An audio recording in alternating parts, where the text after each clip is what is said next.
Hello everyone. आज इस class में हम लोग ऑक्सीजन डिसोसिएशन कर्व की बात करेंगे। पिछली क्लासेस में हम लोगों ने transport and exchange of gases की बात करी थी कि किस तरीके से कार्बन डाइऑक्साइड और ऑक्सीजन एटमॉस्फेयर से लंग्स से ब्लड एंड ब्लड से टिश्यू से एटमॉस्फेयर में कैसे पहुंचते हैं, इन सब चीज़ों में हम लोगों ने डिस्कशन किया था। आज हम स्टार्ट करेंगे ऑक्सीजन हीमोग्लोबिन डिसोसिएशन कर्व। जैसा आपने पढ़ रखा है कि ऑक्सीजन हीमोग्लोबिन डिसोसिएशन कर्व पढ़ने से पहले आपको कुछ बातें बेसिक चीज़ें पता होनी चाहिए। ये बगल में आपको एक ग्राफ दिख रहा है, इसको हम लोग बाद में डिस्कस करेंगे। पहले डिस्कशन कर लेते हैं, जान लेते हैं कि अगर मैं आपसे पूछूं what do you mean by partial pressure, तो आप क्या बोलोगे? तो आपको पता है ना कि अगर कोई मिक्सचर है गैस का, मिक्सचर ऑफ गैसेस, मान लीजिए किसी कंटेनर में ये XYZ गैसेस हैं और ये गैसेस सब मिल करके इस कंटेनर की वॉल पे एक प्रेशर लगा रहे होंगे जो होगा P। एक्चुअली क्या होगा? P होगा, टोटल प्रेशर। अगर हम टोटल प्रेशर की बात करें तो इस प्रेशर में X का भी कंट्रीब्यूशन है, Y का भी, Z का भी। Means Px plus Py plus Pz, यानी pressure exerted by X, pressure exerted by Y and pressure exerted by Z, ये तीनों मिल करके क्या बना रहे हैं? प्रेशर क्रिएट कर रहे हैं। तो किसी मिक्सचर ऑफ गैस में किसी एक गैस का जो कंट्रीब्यूशन है इस प्रेशर में, वही कहलाता है क्या? Partial pressure. और पार्शियल प्रेशर का आपको पता है, पार्शियल प्रेशर जो है ये किस चीज पर डिपेंड करता है? कंसंट्रेशन पर डिपेंड करता है, या आप बोल दो अमाउंट पर डिपेंड करता है।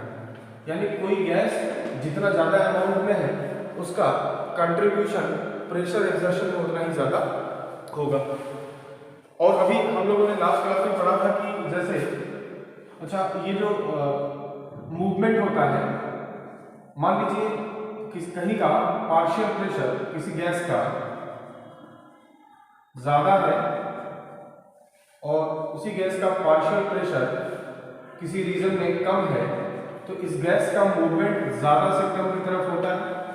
क्योंकि आपने देखा यहाँ पर प्रेशर ज्यादा है, यहाँ पर कम है, तो एक ग्रेडियंट डेवलप हुआ और ये गैस है, ये पर्टिकुलर गैस अपने ज्यादा कंसंट्रेशन से या ज्यादा पार्शियल प्रेशर वाले रीजन से कम पार्शियल प्रेशर वाले रीजन की तरफ मूव करेंगे और तब तक मूव करते रहेंगे जब तक ये जो प्रेशर ग्रेडियंट डेवलप हुआ है वो मिनिमाइज ना हो जाए। क्लियर? दूसरी इंपॉर्टेंट बात आप समझेंगे कि हमने ये देखा था कि एटमॉस्फेयर की बात करें और ये लंग्स की बात करें तो आपने देखा था 159 mmHg पार्शियल प्रेशर था ऑक्सीजन का और यहां पर कम था, तो ज्यादा से कम की तरफ यहां पर कितना था? 104 था, है ना, लंग्स में। तो ज्यादा से कम की तरफ ऑक्सीजन मूव कर जाता है। लंग्स से आप देखोगे ये ब्लड कैपिलरी बताया गया था, तो ब्लड कैपिलरी में पार्शियल प्रेशर ऑफ ऑक्सीजन कम था in comparison to lungs. Again oxygen यहाँ आ जाता है। फिर अगर हम टिश्यूज लेवल की बात करें तो टिश्यू लेवल पर आपको पता है 40 mmHg के आसपास PO2 वैल्यू होती है। इसीलिए ब्लड से, ऑक्सीजनेटेड ब्लड से ऑक्सीजन डिफ्यूजन के थ्रू टिश्यू को मिल जाता है। लेकिन ऐसा नहीं है कि आप ऐसे ही ऑक्सीजन डायरेक्टली पहुंचाते रहोगे। इसका एक तरीका होता है जो आप जानते हो कि मैक्सिमम ऑक्सीजन ऑक्सी हीमोग्लोबिन के फॉर्म में ट्रांसपोर्ट होती है। तो यहाँ एक क्वेश्चन बनता है बच्चों कि अगर ऑक्सीजन का ट्रांसपोर्टेशन करना है तो क्यों हम डिजॉल्व स्टेट में नहीं कर लेते? इसका एक रीजन ये होगा कि because oxygen is more reactive. Oxygen is more reactive. Oxygen बहुत रिएक्टिव गैस है। एटमॉस्फेयर से टिश्यू तक आने में ये हो सकता हो किसी के साथ रिएक्ट कर जाए और टिश्यू को अवेलेबल ना हो पाए। इसीलिए हम इसको एक कैरियर के थ्रू ले आते हैं और उस कैरियर का नाम है हीमोग्लोबिन, राइट। अब देखिए, अगर हीमोग्लोबिन की बात करें तो हम लोगों ने बात की थी लास्ट क्लास में कि हीमोग्लोबिन के पास जो पोरफायरिन रिंग होती है उसमें 4 फेरस होते हैं और हर एक फेरस मॉइटी एक ऑक्सीजन को बाइंड कर सकती है। यानी एक हीमोग्लोबिन मॉलिक्यूल की अगर बात करें तो they can carry 4 oxygen molecule या 4 मॉलिक्यूल ऑक्सीजन। क्लियर बात। अब देखिए, इसको हम सिंपली ऐसे लिख सकते हैं, Hb plus O2 gives out HbO2 और इस HbO2 को क्या कहते हो आप? Oxy haemoglobin. और आपने पता ही है कि ऑक्सी हीमोग्लोबिन के फॉर्म में ही maximum proportion of inhaled oxygen transportation उसका किया जाता है।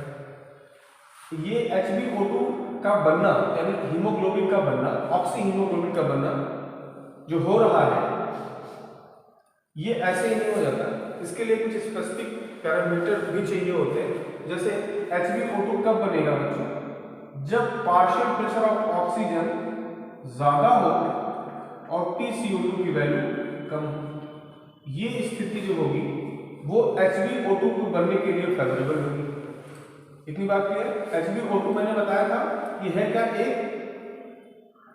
लेस रिएक्टिव, सॉरी, ये एक्चुअली एक अनस्टेबल कंपाउंड है, अनस्टेबल इंटरमीडिएट है और टिश्यू में जाने के बाद HbO2 डिसोसिएट हो जाता है। अच्छा, यहाँ पर आपने क्या देखा? Hb प्लस O2 यानी हीमोग्लोबिन प्लस ऑक्सीजन मिल रहे हैं, तो यहाँ पर आप अगर बोलो कि this is the association of oxy haemoglobin, तो बात तो सही होगी ना। तो एसोसिएशन ऑफ ऑक्सी हीमोग्लोबिन के लिए क्या होना चाहिए? Greater PO2 concentration and lower PCO2 concentration, right. चलिए, अब एक पॉइंट और समझेंगे हम।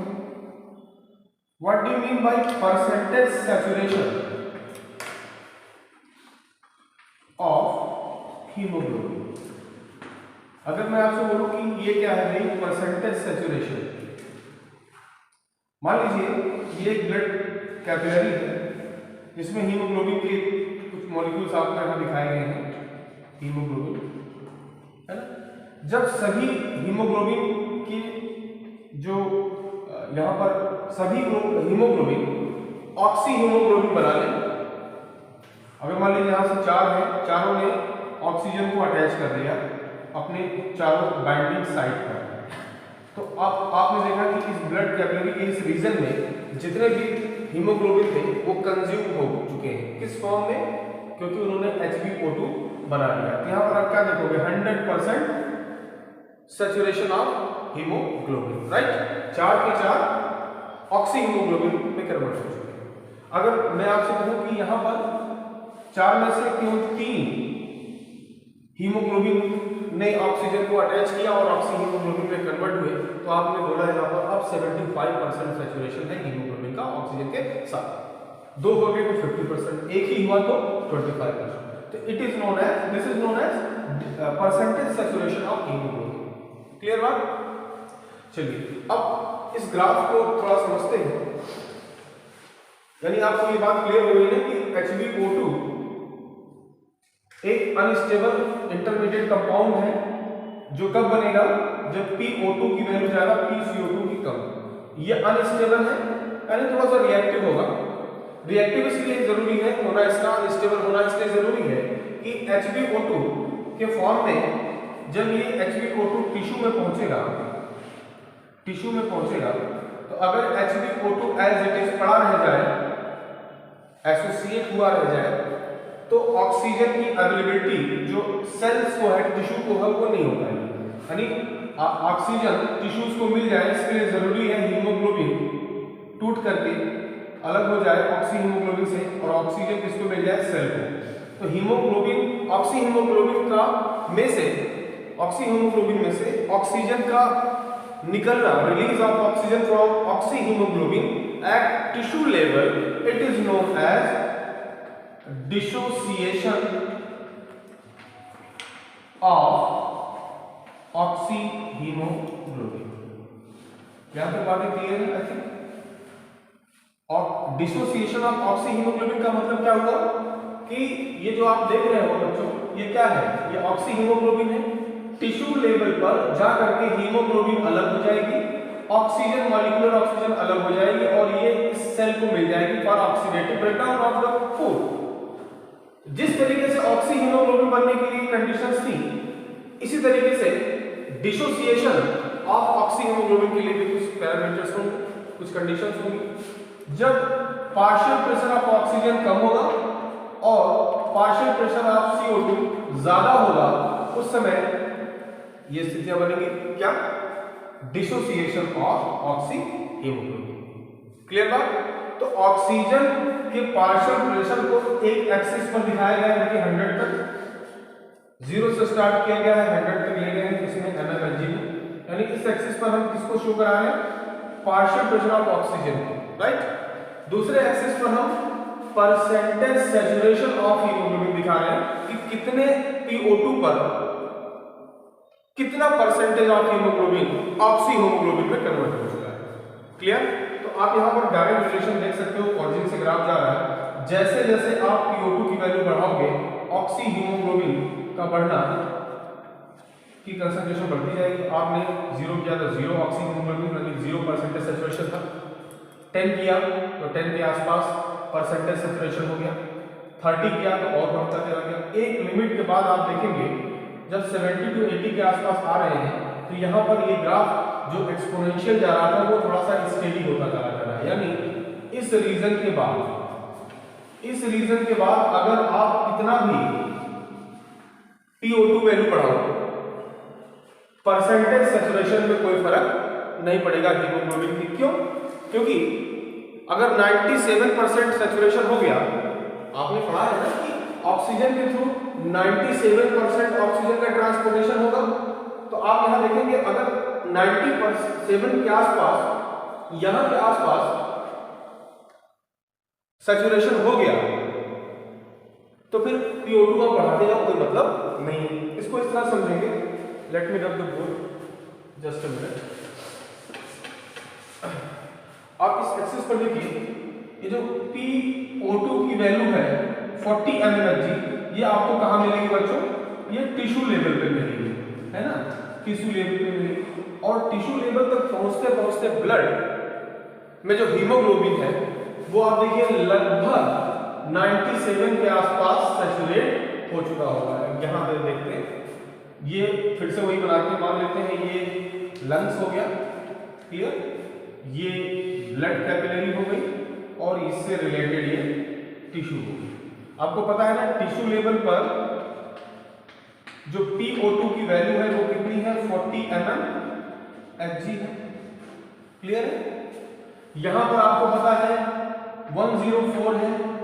यहां पर और करने तो पहले जैसे ही ऑक्सीजन कहां पर आएगा, ब्लड कैपिलरी में, तो हीमोग्लोबिन के साथ ऑक्सी हीमोग्लोबिन बनने शुरू हो जाएंगे ना, क्योंकि यहां पर PO2 की वैल्यू ज्यादा है। और ये जैसे जैसे यहां तक आएंगे, कहां पर, टिश्यू में। टिश्यू में क्या है, 40 mmHg है ऑक्सीजन का पार्शियल प्रेशर, जबकि PCO2 की वैल्यू यहां पर ज्यादा होती है। जब तक ये ब्लड यहां तक पहुंचेगा टिश्यू तक, तब तक जितने हीमोग्लोबिन है उसमें लगभग 97% सैचुरेट हो चुके होंगे। यानी टिश्यू लेवल पर आप 40 mmHg से अगर ज्यादा करते हो PO2, तो अप्रॉक्सीमेटली कोई फर्क अब परसेंटेज सैचुरेशन ऑफ हीमोग्लोबिन पर नहीं पड़ेगा। क्लियर बात। एक लिमिट के बाद ये स्टडी हो जाता है। यहां पर कुछ पैरामीटर लिखे हुए हैं, जैसे 97 के आसपास आप देखिए यहां पर लिखा हुआ O2 rich blood in systemic artery. Artery में इतनी कंडीशन होती है। अगर हम आर्टरी की बात करें तो वहां पर लगभग 97% सैचुरेशन हो चुका होता है O2 rich blood in systemic artery. अगर हम इस पॉइंट पर देखें, यानी टिश्यू लेवल पर कितना है 40, आप अगर इस ग्राफ को ऊपर हम ऐसे मिलाते जाएं तो आप देखेंगे ये जो स्थिति है 97% वाली, deoxygenated blood in the systemic when. और अगर हम स्केलेटल मसल्स की बात करते हैं तो लगभग 100% के आसपास की बात होने लगी, अप्रॉक्सीमेटली 97% की बात होनी। तो कुल मिला के आपको इतना समझना है कि शुरुआत में आपको ये लगेगा PO2 is directly proportional to percentage saturation of haemoglobin, लेकिन एक लिमिट के बाद आप PO2 लेवल बढ़ाते जाएंगे, कोई प्रभाव नहीं पड़ेगा। ये तो बात हो गई बेटा ऑक्सीजन डिसोसिएशन कर्व की। लेकिन ऑक्सीजन डिसोसिएशन कर्व मतलब यहां पर आप देखो HbO2 का बनना और लास्ट में HbO2 का टिश्यू लेवल पर डिसोसिएट होना, इन सभी इवेंट्स के लिए कुछ फैक्टर्स होते हैं जो रिस्पॉन्सिबल होते हैं, राइट। आइए उन फैक्टर्स को थोड़ा डिस्कस कर लेते हैं। अगर मैं यहां पर लिखूं कि factors affecting oxygen haemoglobin dissociation curve, तो सबसे पहली बात आती है पीएच की। पहला फैक्टर है बच्चों पीएच, राइट। तो आपसे मैं पूछूं what will be the effect of pH on oxygen haemoglobin dissociation curve, उसको समझेंगे। पीएच क्या होता है बच्चों, pH is equal to minus log molar concentration of H plus ion, यानी किसी भी सॉल्यूशन में अगर H प्लस आयन ज्यादा है तो इसका पीएच वैल्यू नेगेटिव के नाते यहाँ पर कम होगा, और किसी सॉल्यूशन का अगर पीएच वैल्यू कम है इसका मतलब वो मोर एसिडिक होगा, ठीक है, मोर एसिडिक होगा। तो अगर जहां पर ब्लड में जहां पर ऑक्सी हीमोग्लोबिन बन रहा है, अगर वहां पर एसिडिटी बढ़ती जाए तो what will B impact of percentage saturation of haemoglobin. आइए देखते हैं। एक्चुअली आप इस तरह समझेंगे कि अगर एसिडिटी बढ़ रही है, एसिडिटी इंक्रीज कर रही है ना, इस तरह देखिए, अगर एसिडिटी इंक्रीज हो रही है यानी पीएच वैल्यू कम हो रही है, मोलर कंसंट्रेशन ऑफ प्रोटॉन ज्यादा हो रहे हैं, तो क्या होगा, इसके नाते release of oxygen from HbO2 ज्यादा। इस चीज को जरा समझिएगा। मैंने कहा कि डिसोसिएशन ऑफ HbO2 मैक्सिमम होगा। अब आप सोचिए ये क्या बात हुई, एसिडिटी हमने बढ़ा दिया तो dissociation, release of oxygen from HbO2 is what, it is dissociation. Dissociation बढ़ने लगा। ये चीजें कहां होनी चाहिए, टिश्यू लेवल पे होनी चाहिए। एक्चुअली होता क्या है, जब H प्लस आयन कंसंट्रेशन बढ़ जाती है तो ये हीमोग्लोबिन के साथ एक टेम्परेरी कंपाउंड बना लेते हैं। जब एसिडिटी बढ़ गई तो ये प्रोटॉन हीमोग्लोबिन के साथ मिलकर के हीमोग्लोबिनिक एसिड बना लेते हैं, हीमोग्लोबिनिक एसिड का फॉर्मेशन कर देते हैं, और ऑक्सीजन के लिए अवेलेबिलिटी जो है वो खत्म हो जाती है। यानी अगर आप देखें, मान लीजिए ये एक टिश्यू है, यहाँ पर आप ब्लड के थ्रू क्या पहुंचा, ऑक्सी हीमोग्लोबिन। इस सेल को क्या चाहिए, ऑक्सीजन। ऑक्सी हीमोग्लोबिन का लेकर ये क्या करेगा, यानी ऑक्सीजन यहाँ से निकलना चाहिए, हीमोग्लोबिन अलग हो जाना चाहिए, और इसके लिए अगर यहाँ पर पीएच की वैल्यू कम कर दी जाए तो ऑक्सीजन इस ऑक्सी हीमोग्लोबिन से जल्दी से रिलीज हो जाएंगे, डिसोसिएशन को बढ़ावा मिलेगा। क्लियर बात, तो क्या क्लियर हुई बात यहाँ पर, पीएच अगर कम हो रहा है तो एसिडिटी बढ़ रही है, और उस एसिडिटी के बढ़ने के नाते dissociation of HbO2 at tissue level ये बढ़ जाएगा, availability of oxygen for the tissue वो बढ़ जाएगा। ये पहला फैक्टर है। चलिए अब देखिए, अगर पहला फैक्टर हो गया पीएच, और दूसरी बात कर लेंगे, दूसरा फैक्टर हो गया partial pressure of carbon dioxide.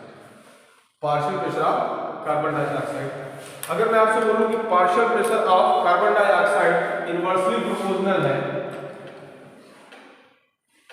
HbO2 की, बात सही होगी।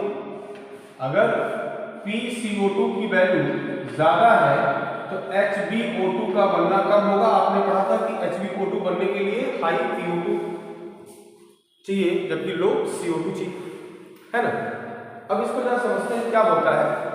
अगर हम टिश्यू लेवल की बात, अगर मैं बोलूं कि greater the partial pressure of carbon dioxide greater will be lower will be the association of